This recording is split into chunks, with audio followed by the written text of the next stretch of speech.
Hello, everybody. Let's do it. Welcome. How you doing out there?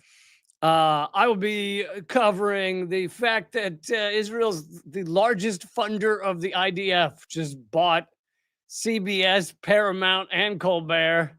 I'm sure that won't change CBS's coverage at all. I'm sure it'll be exactly the same. We'll be covering that, some of the deeper details of that. Also, more has come out about Russiagate, about what a laughable and fake hoax, but just shit show it was. And many of us were calling it from day one, but some people, it took them a mere 5-6 years to catch up. But more details keep coming out, so I'll be talking about that and so much more. We have some cool guests coming up on the show as well. Please click thumbs up, click subscribe, click share, and make sure after this that you watch the new episode of Unredacted Tonight that came out last night. If you haven't already, maybe if we have time, I'll give you a sneak peek of that for those of you who weren't able to see it last night. But anyway, Let's start with just a quick news that I just saw, just popped up on the radar a few minutes ago, that even Germany, there's honestly no more staunch ally of Israel and Israel's genocide than Germany. Germany's like, we do a genocide, right? And we're going to help you with yours. And yet even Germany has said they will halt some of their military exports to Israel amid the outcry over Netanyahu's plan to fully occupy Gaza.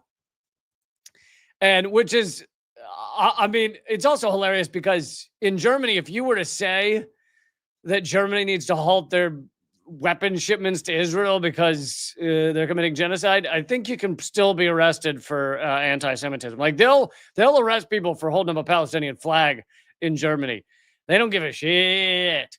They will grab anybody off the street for daring to stand up against this genocide. And yet, even they have said that they won't authorize any exports of military equipment to Israel that could be used in Gaza until further notice. And this is in response to Netanyahu's announcement that they were going to fully occupy Gaza.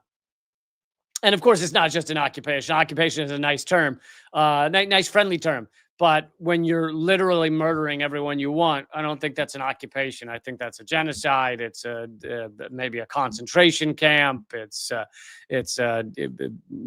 just straight up murder. So slaughter is what it is. So calling it an occupation is certainly a lovely term for that. But to even lose Germany is kind of crazy, considering you legit can't say anything about Israel in Germany or you're arrested. That's how they like to do it over there. No, but it's not quite like that, but they've arrested a lot of people for speech in Germany. Okay, but let's move on to a larger topic I wanted to cover, which is my old colleague Alan McLeod has done a deeper dive. I brought to you, as did many people, the whole Skydance merging, but buying basically. Paramount owns CBS. You know, it's funny how all these massive corporations, they all kind of slowly but surely they congeal, they come together. There's a morphing where they like a transformer. I don't know, it's Voltron, where they all join into one big awful thing. And it's almost like that happens in capitalism. It's almost like there's a gravity to it, a gravity to capitalism, where these things slowly come together and all become one giant blob. And so you have Skydance, which I had not even fucking heard of. So maybe I'm behind, but buying out, because Skydance is massive, buying out Paramount, which owns CBS, which owns Colbert's Soul. And so Trump, and they paid a $60 million, I don't remember which one it was, but it's $1 million bribe to Trump to make sure he approved the deal. And clearly in the back rooms, they agreed to fire Colbert at the end of his contract as well. But Skydance, even though I covered this story a week ago, I didn't realize, maybe I should have looked it up. This is my failure to look this up, but Skydance is Larry Ellison's media empire. Thank you, Circle Home, for the donation for supporting the show. Really appreciate it. Oh, and you guys, thank you for supporting the show, because I found a new way we're being suppressed, which, if you're lucky, I'll tell you about in a bit. But a new way this show and my work is being crushed and suppressed. But so is Colbert. So I feel better about it now. Now, I am not the only comedy show to be destroyed, to have my comedy show destroyed by the state. But anyway, Skydance is Larry Ellison's basically media empire. Larry Ellison, the founder and second wealthiest person in the world, founder of Oracle. Oracle started as basically a CIA offshoot. Initially, its only client was the CIA, and to this day, one of its biggest clients is the CIA. So you basically have the guy who's running and founding a CIA offshoot becoming so wealthy that he can just buy up half of the media landscape in America and do what he wants with it. He is also a huge Israel supporter. Okay, so let's get into some of the details here. This is Alan McLeod's article over at Mint Press, where I also used to work. After reaching an agreement with President Trump, David Ellison, the son of the second richest man in the world, Larry Ellison, has acquired Paramount, which is the media giant that owns CBS. Larry Ellison is the largest private funder. And I knew Larry Ellison was a big Zionist, but I didn't realize this part. Largest funder of the IDF. It's like, how more just in your face could you get? Just straight up largest private funder of the IDF and F. Is deeply tied to Israel and national security. Also considers Netanyahu a close buddy, a good pal. David, his son, has already announced significant changes at CBS, promising unbiased news coverage. Unbiased. You gather that? Unbiased. See, because it's, you see, folks, because it's unbiased, because the problem is that like just so much of the U.S. media was just talking about this genocide, and the unbiased way to talk about it is to say, oh, there's a genocide, but also a lot of people say, what's Gaza? I've never heard of it. Who? So that's the unbiased way to do it. We'll have someone on who says it's a genocide and someone else who says Gazans have requested to be genocided. We'll have both those people on in a minute, so it'll be unbiased. And of course, it's also laughable that the U.S. media landscape is actually doing a good job of covering the genocide. They've been shamed over the past few months out of almost 2 years. We're 3 months short of 2 years of genocide. They've been shamed recently to cover some of the starvation, but for the most part, they've been running cover for Israel to keep committing their genocide. So David has promised unbiased news coverage and varied ideological perspectives, which are widely understood to signal a shift toward right-wing pro-Trump coverage.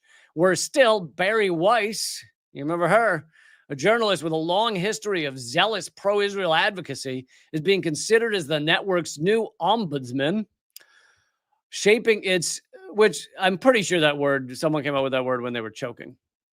What do we call that position? Ombudsman. Okay, we'll do that. Shaping its political direction precisely because of her pro-Israel stance. Although Skydance, Ellison's media empire, is officially headed by David, it's well understood that Larry holds the purse and the power. With a net worth of a mere $300 billion. By the way, remember, all billionaires are sociopaths, folks. Fun fact, they all are, or they wouldn't be billionaires. Placing him second on the Forbes real-time billionaires ranking, Larry made his fortune by founding a tech giant, Oracle.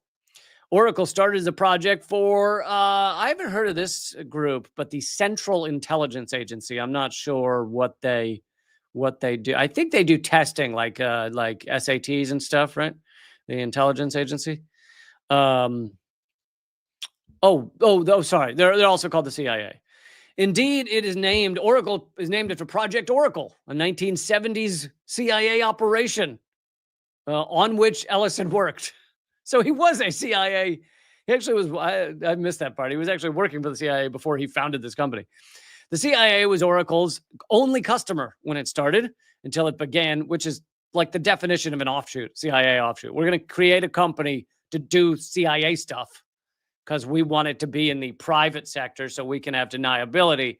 So we'll say, oh, this is not us, it's Oracle. So it was their only customer at first. Until it began to win contracts with other agencies in the U.S. national security state. Today, although Oracle's customer base is much wider, it maintains its role as the privatized face of the CIA. It's perhaps even more intimately tied to the state of Israel. An avowed Zionist, Ellison has worked tirelessly to advance Israel's political project. Among his closest personal friends is Netanyahu. They vacation together on a private island in Hawaii.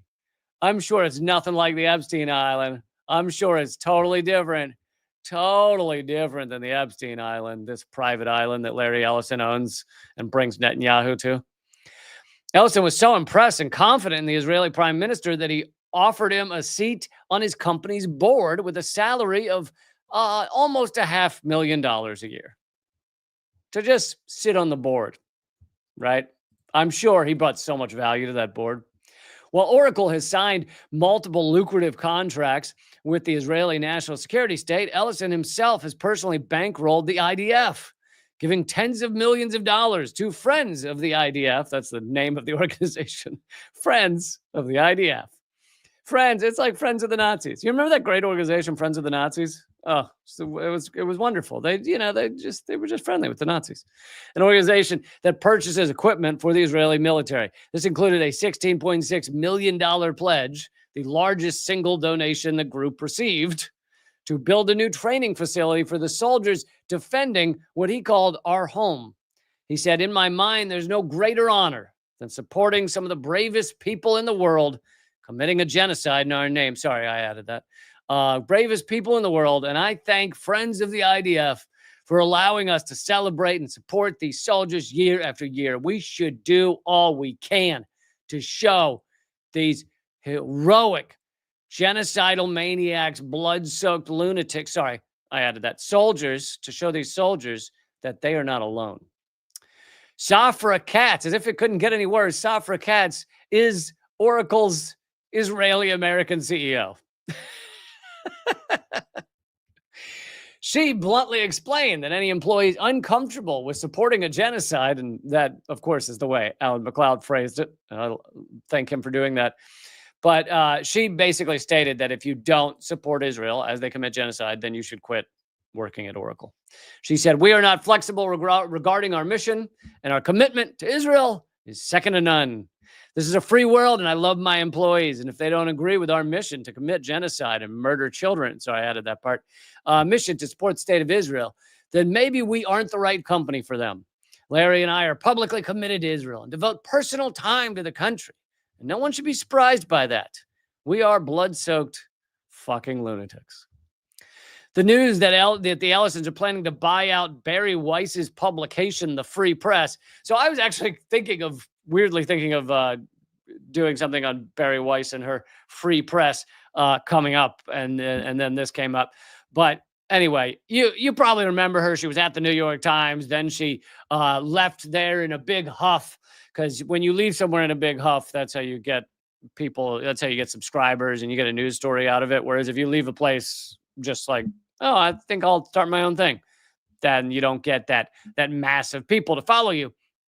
So she left the New York Times in a big huff, saying they were, doing too much pro-Hamas coverage, and saying that it was too woke and leftist over there at the New York Times. Yeah, the New York Times that's never seen a war or genocide they don't love. They're too leftists. That's right. Anyway, so she did that, and she started essentially a glorified blog called The Free Press. Now, I have no problem with a blog. I have a Substack, okay? But I don't pretend my Substack is a multinational giant newspaper of sorts. Anyway, she calls it The Free Press, which is laughable. It's a pro-genocide, lying, disgusting rag. So the Ellisons are going to buy out her Substack for recorded hundreds of millions of dollars. Man, this is how good it is to be pro-genocide. If you love genocide and you love the murder of children, it is so easy to make it in this country. It is so easy to become rich. You just got to align yourselves with this utter garbage, and then you can be rich yourself. Remember that, kids, okay? Don't think you can't make it. If you endorse the starving and murder of children, you can make it in this country too. By make it, we mean get a lot of money so that you can destroy the world. They want to also give her control of the CBS newsroom. So do you think CBS is going to be doing a lot of legitimate reporting on Gaza coming up? Do you think? With the largest funder of the IDF owning the company, his son running the company, and then one of the most well-known pro-Israel lunatics running the news department at CBS. Weiss is a highly controversial figure in the media world, known primarily for her stridently pro-Israel views and for attempts to popularize reactionary anti-woke thinkers and opinions in the American mainstream. You may also remember it was one of the most viewed clips that I've been in, but there's a bunch of comedians on a stage and we're playing clips and talking about it, and play the clip of it was Jimmy Dore and a bunch of others, but played the clip of Barry Weiss on Joe Rogan saying that Tulsi Gabbard, this is back when Tulsi Gabbard was hadn't turned into Repulsi Gabbard. Right now, Repulsi Gabbard and Barry Weiss would have a lot in common. I feel like they'd be besties now. But back then, this was when Tulsi Gabbard 1.0 or 2.0, somewhere in that range. She was saying that we shouldn't destroy Syria and that Assad had not used chemical weapons, which he didn't. All the OPCW whistleblowers have testified to that. But anyway, and she said to Joe Rogan, she was like, she said, oh, Tulsi Gabbard, she's an Assad toady. And Joe Rogan goes, she is? What? And Joe Rogan goes, what's a toady? And Barry Weiss goes, I don't know.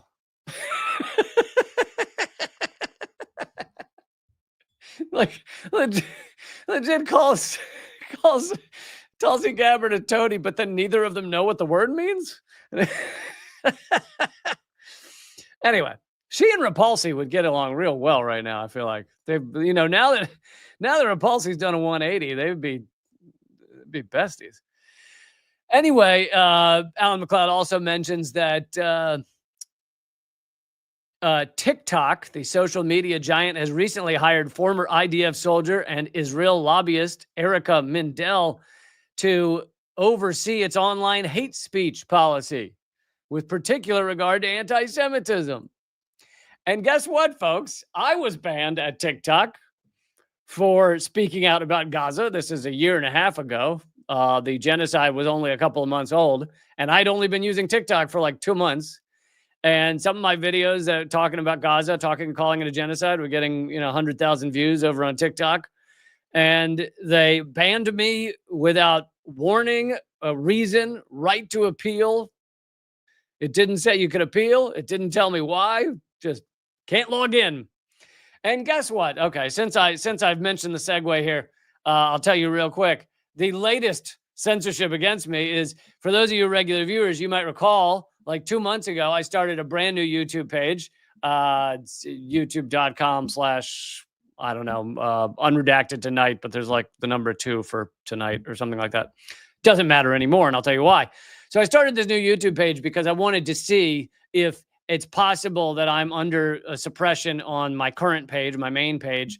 I'm still under suppression because it started years ago. And maybe if I started a new page, maybe it'd be a more organic, more legitimate page. I might not face quite as much suppression. So I figured, well, let's just see how it works. So I told you guys, would you also subscribe to that page? I tried to log in today, and, YouTube's owned by Google. So to log into YouTube, you have to have a Gmail account. And I tried to log into that Gmail account, and they told me I'd been banned for suspicious activity. Yeah. All that suspicious activity. A YouTube page that's a couple of months old, and I've uploaded like 6 videos to, just has so much suspicious activity going on that we've got to ban you. So I've clicked the appeal button, but they don't actually, like, they say, oh, we'll get back to you in a few days, but it's not like you get to argue your case. They're just going to look at it and tell me whether I'm still banned. Likely they'll not unban me. And that's for a brand new page, having done almost nothing on it. Just created a new page, banned. So that's what I'm working with. This is the world in which I live. Another lesson to you kids out there. I like to teach the kids. Another lesson for you kids. Don't be anti-war or criticize capitalism or imperialism, because it is bad for your career, your life, your social media, all of it. Do not be be very pro-war. If you like starving children, murdering people like Barry Weiss, you can sell your Substack for $200 million. Anyway, back to the TikTok, the TikTokities. So the reason TikTok did that a year and a half ago was because they were, even back then, they were trying to ingratiate themselves to Trump and Biden. Remember, the initial efforts to ban TikTok were under Biden. And so they just banned me because let's ban all the people that talk about Gaza. So anyway, as Alan McLeod says, these moves appear to be attempts to placate the Trump administration, which banned TikTok in no small part due to the effect viral videos of Israeli war crimes were having on public support for Palestine. Trump himself tried to force through a sale of TikTok to an American buyer. His close friend, Larry Ellison, was his preferred candidate. He said, I'd like Larry to buy it. So Larry's giant media empire has not yet bought TikTok, but I could see it happening. I think it's just because Larry doesn't want to spend, $2 billion or $4 billion or whatever TikTok's worth. He'd rather spend, a few $100 million or whatever to buy Barry Weiss, to buy her soul. But she gave her soul to murdering children long ago. Let's see. Is there anything else? Oh, in October 2023, Weiss also. Oh yeah, I forgot to mention this. So I'm glad Alan brought it up.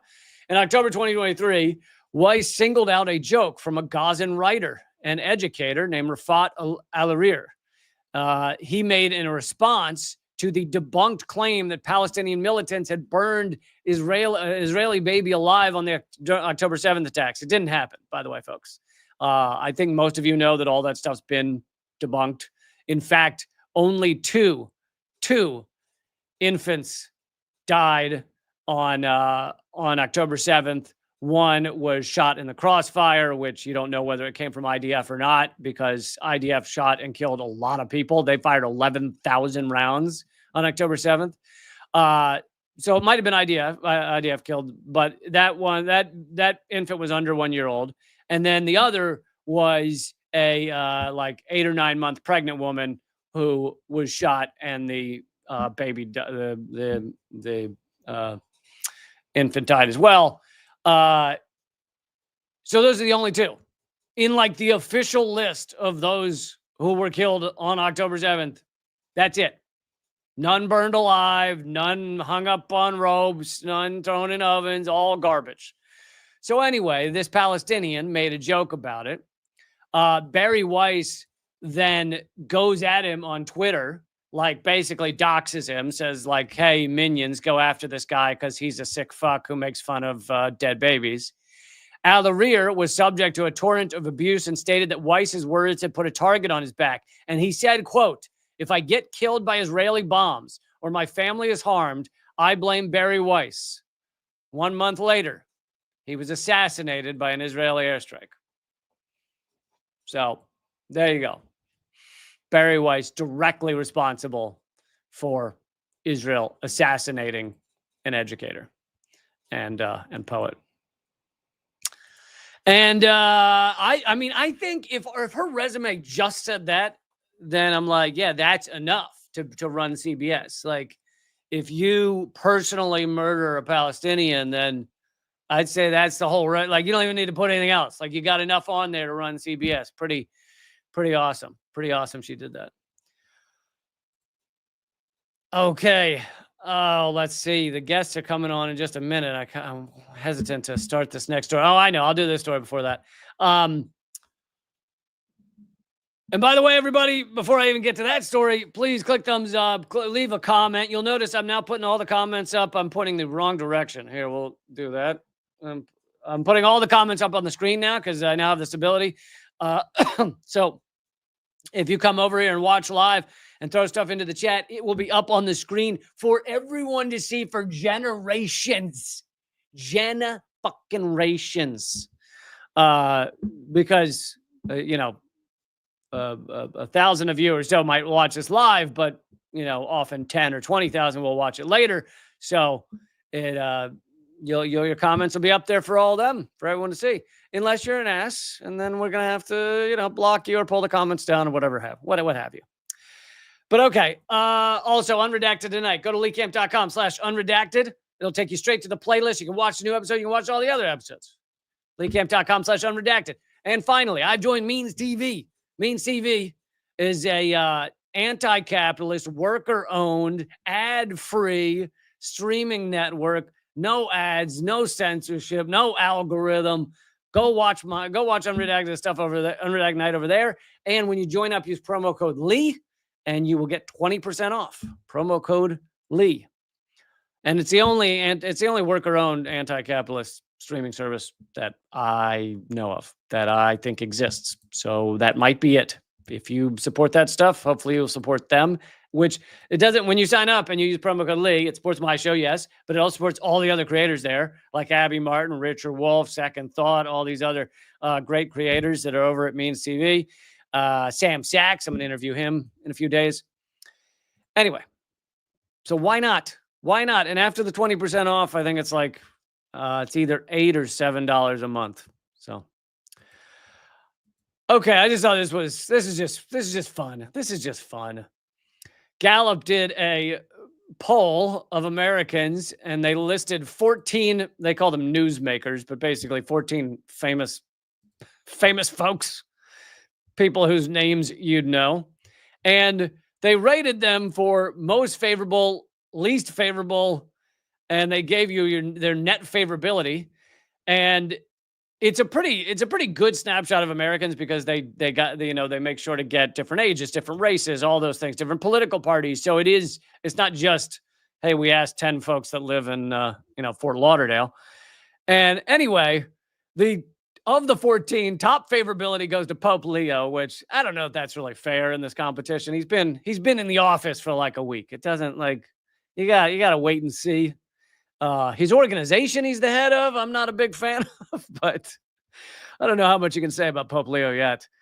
Anyway, bottom of the list with a negative 28%, negative 28 favorability is Elon Musk. And that represents a spectacular cave. Like, he has gone down epically just in the past 6 months. He has 61% of those asked say they view him unfavorably.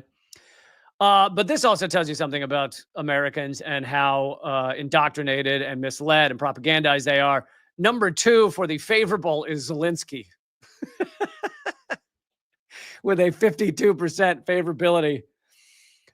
Bernie Sanders at 49%, but net favorability is 11. Zelensky's net favorable is 18.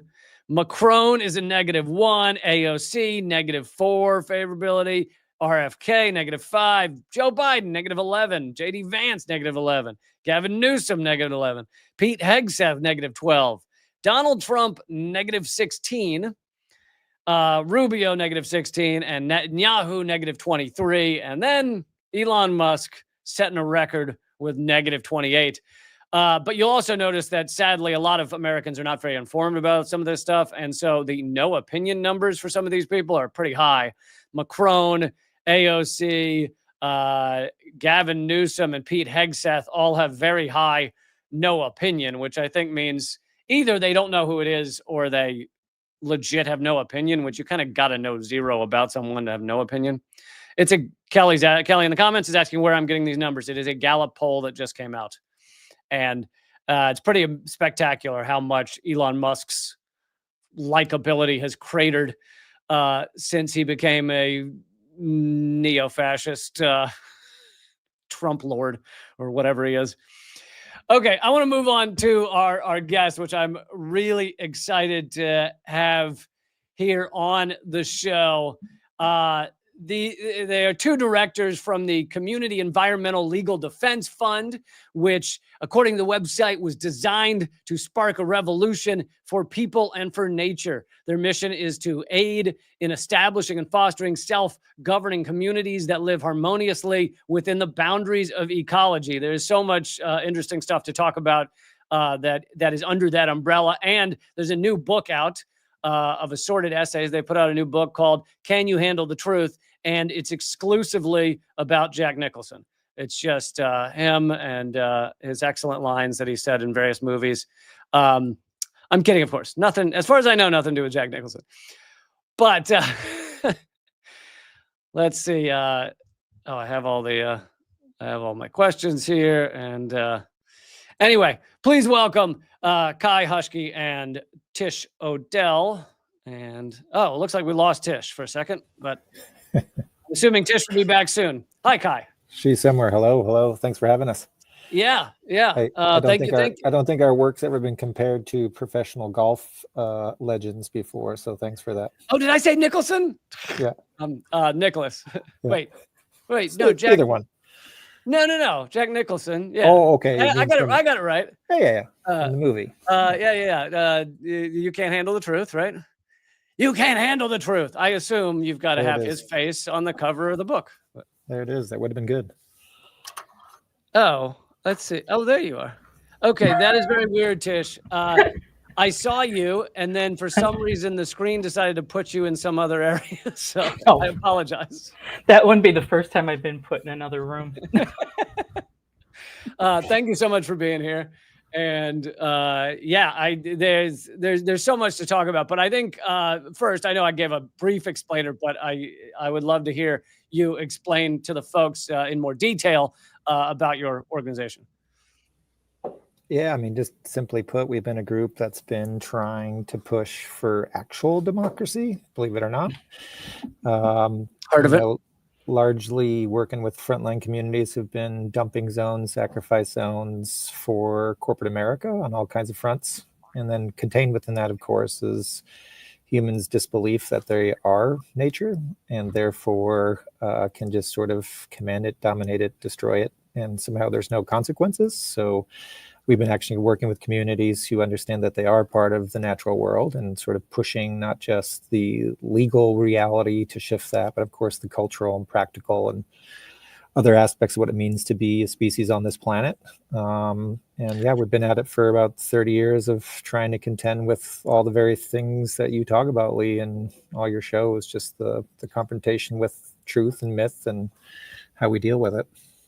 Yeah, I love that you bring that up because the fact that we humans are the environment, like are a piece of the environment. If we actually take that in and actually understand that, it changes. Like all of our policies need to change because we don't behave as if we're part of nature. No, that's like a huge problem for people, and it's the first truth they need to reckon with, right? Before they can actually protect it, because it's different when you start saying, we're going to regulate how much poison goes into Lake Erie, for example, right? But we all drink the water. And so once you understand that you're also regulating now the poison into yourself and your kids. Yeah. And when we have a system that is profit over all else, there's so little consideration for how much we need a forest instead of how much can we make from cutting down that forest. Mm-hmm. Yeah, I think the interesting thing about our work from you talk a lot about politics and on your shows and your commentary and such, this is happening in rural places, which are largely on the political spectrum conservative, right? And so these are the communities that are leading the charge really in what's called rights of nature. So it's not coming out of, hippy dippy Berkeley or, cool and hip, Boulder, Colorado, or, those places are nice and fine, but this is coming out of real places, small town America. And so it's people understanding that, yeah, we've been screwed over in every which way you can imagine. And if we don't change the dynamic of how we interact with one another in the natural world, then we know what's going to happen. Yeah, my partner, Eleanor Goldfield, put out an amazing film, Hard Road of Hope, that was all about the devastation of mining in West Virginia. And most of the people interviewed on it are, West Virginians who are probably right-wingers, maybe even Trump voters. And if you talk to them about Trump, they're going to say they like Trump. But you talk to them about the environment, they very much understand that the environmental destruction is not okay. And, if you talk to them about that issue, they get it.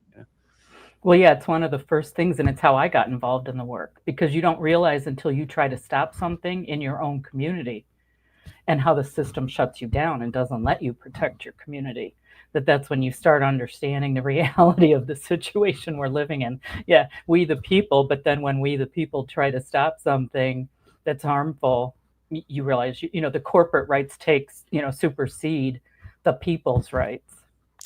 Yeah, and there's so many great examples of this. You look at the fight over the Dakota pipeline.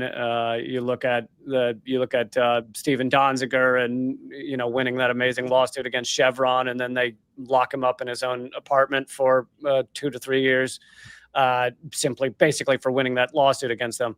It's amazing how much power these corporations have. Mm-hmm.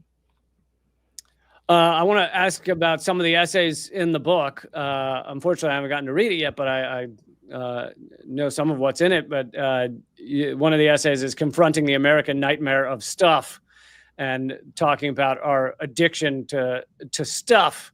And I'm a little offended because I like stuff. What's wrong with stuff? We all love stuff, don't we? Yeah, I mean that's I ended up writing that piece. Was kind of riffing off of Carlin's whole bit on stuff. If you haven't seen that, it's absolutely genius. Classic. I mean, the guy's full of genius.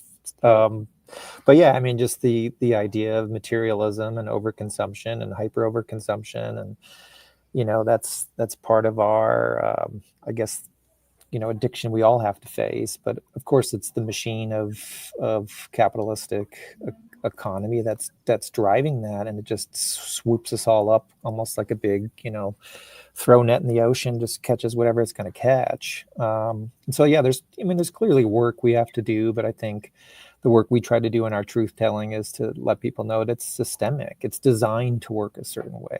People often say the system's broken, and we say no, the system's fixed, and we have to break it. And so there's that level of disobedience that has to rise, and I think Americans have been far too obedient. And so our work, largely through these community efforts, is about legitimate disobedience, and not just calling out the bad doers, the wrongdoers, the evils, but actually doing something to change it. Because if we don't change the root level realities, we're going to keep getting the same things over and over again. It's the Groundhog Day effect. And so the work is about confronting hard truths and not just complaining and pointing fingers, but actually doing something about it, which has, I think, been the most amazing and, just encouraging work that we've been involved in since, Tish and I have been doing organizing work, is to see people understand that. But we need more people, of course. You talk about it, Lee, a lot. People have to get out. It's got to be place-based, has to move beyond just protest. It's got to be about, in cases, sometimes direct action. In other cases, mutual aid. In other cases, confronting the system in different ways. But it's got to be persistent pressure. Otherwise, the system is just built to do what it's going to do. And it's also built to shut people down, right? It's about silencing the anti-authoritarians. And of course, in the comedic world, that's been the case for years, right? Comedy's been a good way to kind of call out the cultural, societal realities. And if you're too good at it, well, guess what? You get silenced somehow, or you get ostracized, or you get banished. And that's the case also with activists who are the true radicals, right? Not radicals in the sense of just yelling whatever down the street, but the radicals who see it as a systemic problem and are getting others to get them to understand that it is a systemic problem. Unless we come together to change it, our future's written in stone otherwise, and it doesn't need to be that way. Can you give some examples of actions you've you've been involved in or you found especially powerful? Yeah, I mean, I've been involved with a lot of different communities starting in my state of Ohio, and there's been a lot going on, but then moving beyond that. But the Lake Erie Bill of Rights that happened in Toledo, that in itself, like even just breaking the laws, because the laws we help communities draft, right, are in themselves civil disobedience. And it's so funny because we hear this all the time, and it's even the big green groups and other groups, right, that come and say, well, you can't do that because it's illegal. But just working through the legal system isn't enough, right? The system's going to shut you down. The system that makes the rules and the laws can change the rules and laws at any time. But it's a starting point for people to get engaged and start learning about some of this stuff and learning some truths. But it's going to take direct actions. And it has to be at that place-based community level. That's the other thing. They always send us up to the higher levels, right? The federal level, the state levels. Yeah. And yet in our communities and we need to, they've broken apart communities so well. We're afraid of our neighbors, right? They keep us fighting each other there. Whereas when we collectively as a community, and that's why we call it community rights, join together, that's really where our power lies, right? And so how do you do that? It's not just environmental activists that care about clean water and clean air. It should be everyone in the communities, the physicians in the communities, the PTA moms, right? We all care about that stuff. And so that's where I think our strength lies, is that local place-based, seeing ourselves as part of that ecosystem and community. Yeah, great points. Can you talk a little more about the legal aspect of things, of protecting our environment? Because, people will point to what's legal and illegal. And then you look at something, to use again the example of West Virginia. It's basically, you have people living on these areas, on these farms, maybe for 100 years, maybe going back generations. And the mining companies realize they want to get under the ground there. And so then they say, oh, well, we just created something called mineral rights, and you have the land rights. You don't have the mineral rights, so you don't have the underground, and we get the underground. And then they just, destroy the entire area and pollute it and everything else. And suddenly that's legal. So, how do you define what's legal? Yeah, you got kids. Think about like the game Chutes and Ladders. It's pretty much Chutes and Ladders. You can climb a ladder, but you're just going to get shot down a slide at some point when you try to use the legal system. So the major legal doctrines are all predicated on the endless production of more, back to this idea of, stuff. It's about stuff. And so you build a legal system if you're the ones who control it, to do that. So corporate rights, for instance, that they find corporations having the same rights as people, the ability of state and federal to override the local preemption, things like Dillon's rule. So there are all these different legal doctrines that deliberately box you in. So when you try to push back, you can't. In the mining world, for instance, forced pooling is a thing, right? So if 6 of your neighbors want to do the mining and 2 of you don't, well, guess what? Those 2 are going to be forced into it. You're going to be forced pooled into mining operations, even if you on your so-called private property rights. So even like there's basically little property and big property, right? In the corporate world and the governmental world owns big property. We're little property. And so this is where we say it's systemic. It's always been there. It's always been this way. It hasn't gone sideways. It was deliberately designed this way from the constitutional drafting days in Philadelphia. And it's just expanded ever since then because the guys who have the power still have the power. It's basically the rich white guys who still control things. And then when we try to actually play their game, we see what happens. And so this is where that structural systemic movement orientation, that disobedience has to come into play. So we have to let go of this idea that we're a democracy. Never been a democracy. We have to let go of this idea that government is there for us. It's not. Even the environmental laws are really about how fast and how deep we can actually destroy the environment. It's not actually about protecting the environment. So that's always a big, wake-up call for traditional environmentalists, is that somehow the environmental laws are there to protect the environment, which is really not the case. They're about actually creating a barrier between us and those who actually destroy and degrade the environment to those who actually want to protect it. And so the faster we let go that the system has our answers, the quicker we can actually develop a new system, really. And that's one of the truths that I think is difficult to get to, which is what the book lays out in a lot of different ways, are those kinds of truths. It's just why we say, can you handle the truth? ? Because if we can't handle the deep truths, we're not going to have deep change. Mm-hmm. Yeah, and a lot of people can't handle the truth. We've been out there, right? We've witnessed it, and you've heard it too, Lee, on your show. I mean, a lot of people can't. I mean, they either... I feel like you're talking about each of us at Thanksgiving and how our family reacts. Yeah, it's like some people get really angry and pissed off, and others just, turn away, use it as a reason to do nothing.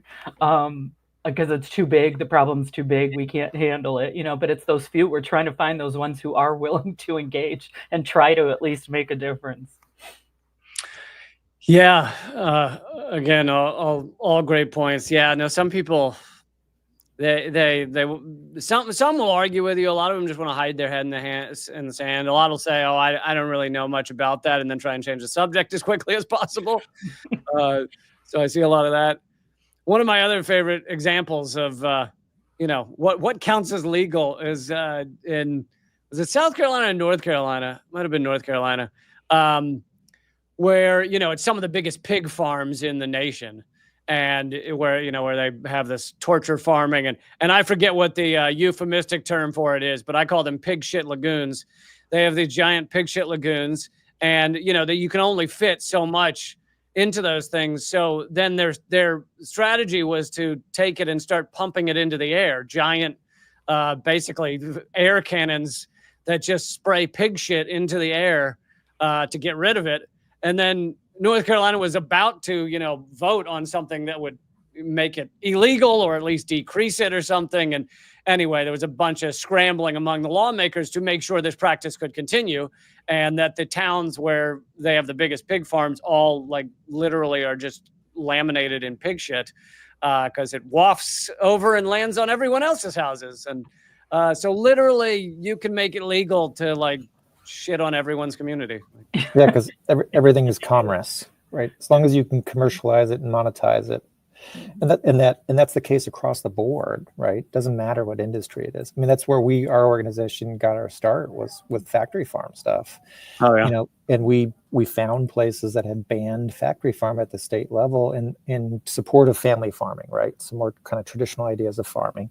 But of course, one by one, those all got picked off by corporate interests saying, well, you're interfering with commerce. And guess what? Commerce is a congressional power, not a state level power. And so they started wiping out all these state laws because people did want a different kind of agricultural reality. But again, it doesn't matter what industry you pick any one, it's all going to operate the same. This is again why it's systemic, because people love to speak about their issues, right? Well, my issue is this, so my issue is that. Well, guess what? They're all linked to the same thing. And guess what? You have no power. So how do you want to change that? Well, you got to confront the realities of how the system works. And then you got to advocate for something different. And that's hard. That's movement work, right? That's revolutionary kind of work. And that's something that we have to relearn if we want things to change. Otherwise, we are just going to be arguing with each other at the Thanksgiving table. And if that's okay, well, then that's okay. But I don't think that's what a lot of people want. They want something different. Yeah. What factory farming issue led to the creation of CELDF? It was really interesting. I mean, we've had kind of three phases, right? We did the regulatory law stuff where you challenge the permit, right? Well, guess what? Once you find a deficiency in the permit, the corporate applicant just makes the correction and resubmits it. This is a permit to have a factory farm, or to have a factory farm, to have a fracking, to have a timber operation. You need permission, right? But guess who writes the rules? Well, it's the corporate industries that write the rules. So were you going to write actually a rule that stops you from doing the very thing that the community doesn't want? Of course not. So we abandoned that. And that's where we got into the local lawmaking stuff, which was about saying, we don't want your pig shit. We don't want your toxic chemicals. And guess what? You're told that you're going to get it anyway. And so we did that for 20 years. We've had a lot of successes. It sparked the rights of nature movement globally. And so there's some good that's come out of it, but the structure still is the structure. And this is why we're in this kind of new phase of really deeper community level resistance and resilience work, which is really about expanding out legal options, but also increasing the need to do illegal activities, because guess what? It is legitimate, because the system we have today is illegitimate. And the faster we actually understand that, the faster actually we can get change. And guess what? The system only exists if we actually give it the energy, right? We breathe oxygen into the system because we still think to some levels it's legitimate. You turn your back on that, guess what? The system struggles because it doesn't have that vanity of us complimenting it in some ways, or even abusing it, because we still want to acknowledge somehow that it's legitimate. The faster we get away from that, the faster the system, of course, is going to want to punish you, but the faster it actually is going to die off. And that's a hard thing for people to reckon with, but that's how we actually get transformative change. Yeah, they've made us so dependent on this system, right? That's why it's so difficult to disengage from it. But that's why at the local level, like we have here a group that's, doing bioregioning, the Great Southern Shore of Lake Erie bioregion, it's called, and so this idea of how do we become more independent and more dependent on the people in our community for things we need. I mean, think about all, Cleveland, Ohio has a ton of 3 big medical facilities. So we have a lot of doctors and healthcare. Why we can't come up with a system to provide healthcare to this local community without the big corporate entities, right?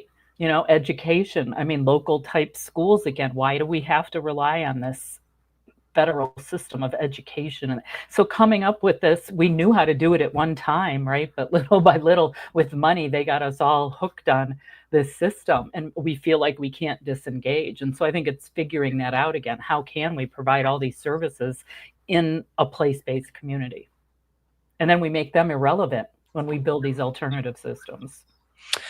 Yeah, I love that. And sometimes something that is done on kind of a local level then can start to spread across the country rather quickly, which forces the hand of the larger structures. If you look at the medical jubilee, or cities using city funds to buy, the example of where I did it, some was RIP medical debt, where they can buy up the medical debt for pennies on the dollar and erase it. So you donate $1 and you delete $100 of medical debt. And, a city could use a tiny amount of money relatively and delete, erase millions of dollars of medical debt. And I think Chicago did some of this, and it's been spreading. Other cities are talking about it. So. Yeah, we talk about mutual aid, and we always look at a community when there's a disaster, right? A hurricane, whatever, how quickly the community will come together. Well, it's why can't we act like that without a disaster first? I know.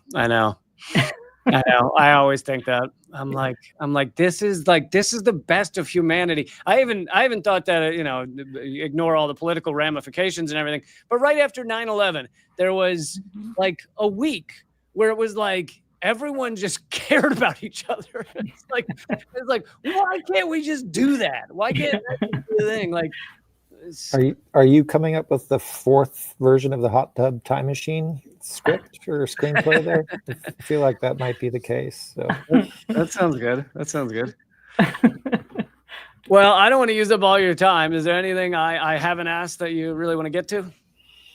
I mean, I think, it's, again, people have to do their own work, but as to Tish's point, a lot of it is about trying to do collective work and doing it in a manner that realizes the rules you've been playing under aren't your rules. They're for somebody else. And really it's the corporate elite, the power elite, and the quicker we can accept that, the faster we can get to that, community coming together like we do in those disaster moments. And that doesn't have to be in those disaster moments. It could be potentially all the time, but it also means that new relationship, or that reimagining or discovering that relationship to the ecosystems that sustain life, right? We don't live, breathe, and eat without it. And so our work is about trying to get people there, not just in the recognition, but it's the action orientation, so the books we put out, the organizing work we do, the talks we give, all of that stuff are all about braiding that together to show that, one, it's possible, and with the possibility, to your point, Lee, you build probability, right? The probability rises if more places start to engage in this way, and that's how movements work, and that's what we're saying. We need a movement. Yeah, and we're here to help consult and educate. I mean, we have 30 years of experience, right? So we want to share that with people. Some things worked, some didn't, so it's help guide them. And it's funny because a lot of people, it's not about blame, right? None of us could pick this time or place and culture that we're born into, right? But we're all here collectively. And so we all need to figure out together how to create something new and different. It's funny to me always how people can't think creatively anymore. And I think AI is going to make that even worse, right? They can't envision something else. It's well, it's been like this for so long. Well, yeah. I know. I used to think it was a joke. Speaking of not envisioning, I used to think it was a joke, but no, legitimately, people can envision the end of the world far easier than the end of capitalism. Yeah. People will tell you how easy it is Exactly. for us all to be wiped out. No one seems to be able to envision the end of capitalism. No. Well, let's make that movie. Yeah. Then they could envision it. Yeah, no, I hear you, and I feel like I'm, I feel helpless as well. I mean, maybe it's the genocide that lights a fire under this feeling, but you feel like I'm doing everything I can in a certain sense, and at the same time, I've been going to protests for 20 years, and I now largely view them as parades. Not that they can't have an impact of making of like awareness, but if they're not interrupting business, then it's just a celebration of your idea, I guess. I don't know. Yeah, we just put out a piece exactly about that, which is it might open up the capability and this sort of confidence for people to do things, but we have to take it so much further. Yeah. Because guess what? You're just trying to chastise those who created the untenable situation in the first place. They don't give a shit. And so I know. How often does Trump look out his window and go, "Oh, I got to change what I'm doing"? They look at all the people. I mean, think about free speech zones. Well, they're just cages for people to talk to one another. They don't care. When people go to protests, on Capitol steps, when the legislator's not even in session, you go like, "What are you doing?" And so, yeah, or Cory Booker's filibuster against nothing. Yeah. Right. So like, what if we turned to one another and started engaging with one another? Well, guess what? That's what they don't want. Exactly. It's like 100% what they don't want. And they want us to say fracture. They want us to just yell in the wind. They want us to point fingers. You can call them anything they want. As long as they have power, they don't care. Mm-hmm. And so once we let go of that, and in a large degree, I would say let go of aspects of electoral politics, because it's not going to get us where we think it's going to get us. The faster we can connect with one another, the faster we connect with places, the faster we can engage in all the examples that we've given here. Well, guess what? That builds momentum. And that's the thing that they don't want. That scares the shit out of them. Yeah. I often say that people should devote, 1%, maximum 5% of their time and mental energy and bandwidth thinking about elections. And 95 to 99% should be on other efforts to create change. And instead, it serves the purpose that our media will tell you, no, 99% of the time, if you talk about anything changing, it needs to be funneled through, let's talk about politicians and elections. Yeah, and if you're going to do that, at least focus on the local level. But that's the level that they pay the least attention to. So flip the amount of time you're spending on federal or whatever. Devote it to local and get involved at that level. Well, thank you guys so much. The book is Can You Handle the Truth? The organization is Community Environmental Legal Defense Fund. And I hope I can find a way to get this book. I think we can get you one. We got connections. We'll hook you up. Good. Thank you. I hope everyone will great chatting with you. Thank you so much. Yeah. Take care, man. Appreciate it. Take care. Bye. Bye. Well, there it is, folks. I hope you enjoyed that interview. I love that interview. They're doing such important work, and I'm sure the book is excellent. Unless the book has nothing to do with everything we just talked about, otherwise, it's excellent.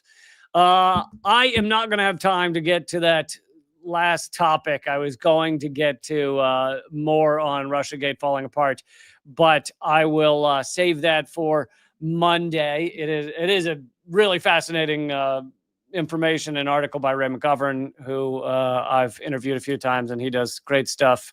Ex-CIA, who's now anti-CIA. And anyway, I'll bring that to you Monday. But more importantly, I hope you will go check out Unredacted Tonight. The new episode just came out. It is over at, if you can go to the whole playlist by going to leecamp.com/unredacted. leecamp.com/unredacted will take you straight there. Go watch it right now. It's the best half hour of your life. It's going to be amazing. Not about of your life, but of your day, I bet. leecamp.com/unredacted. Or you can just go to YouTube, do a search for Unredacted Tonight, episode 20. And I would love for you to support this show in one of the many ways. Either go to Means TV and use promo code Lee when you sign up there, or become a member of the community at leecamp.net, which is my locals page. And you can watch the live streams with the other awesome locals people. They're all amazing human beings. It's a lot of fun. Leecamp.net will take you straight there, and you can scroll down to become a subscriber. All right. Keep fighting.